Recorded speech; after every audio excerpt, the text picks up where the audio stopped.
ચલો નેક્સ્ટ આકૃતિમાં દર્શાવ્યા પ્રમાણે એક સમતલ અંતર્ગોળ લેન્સને સમતલ બહિર્ગોળ લેન્સ બરાબર બંધ બેસે તેમ મૂકેલો છે. અહીં આકૃતિમાં દર્શાવ્યું છે આપણને.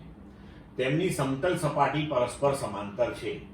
જો આ લેન્સના દ્રવ્યના વક્રી ભવનાંકો અનુક્રમે 1.6 અને 1.5 હોય તથા વક્રતા ત્રિજ્યા r હોય તો આ સંયોજનની કેન્દ્ર લંબાઈ ખાલી જગ્યા છે. વિકલ્પ આપ્યા છે: a r by 6.2, b r by 0.2, c r by 3.1, d r by 0.1. હવે આપણે થિયરીની અંદર લેન્સ મેકર સૂત્ર મેળવેલું છે. તો લેન્સ મેકર સૂત્ર અનુસાર આપણે 1/f બરાબર n-1 1/r1 1/r2 લખી શકીએ.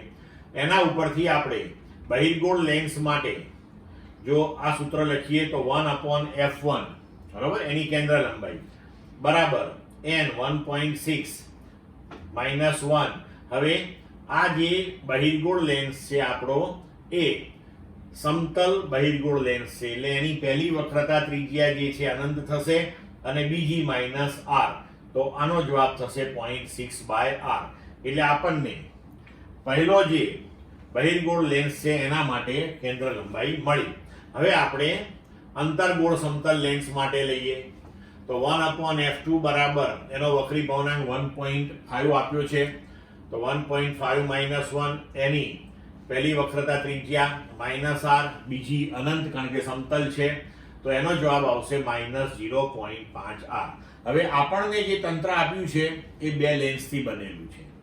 તો પરિણામી કેન્દ્ર લંબાઈ માટેનું સૂત્ર છે આપણી પાસે કે 1/f બરાબર 1/f1 વત્તા 1/f2. તો 1/f1 એટલે 0.6/r અને પ્લસ 1/f2 1/f2 એટલે -0.5/r. એટલે આનો જવાબ થશે 0.1/r. તો f થશે r/0.1. તો આ પ્રમાણે આપણો વિકલ્પને અનુરૂપ જવાબ થશે ડી. ક્લિયર?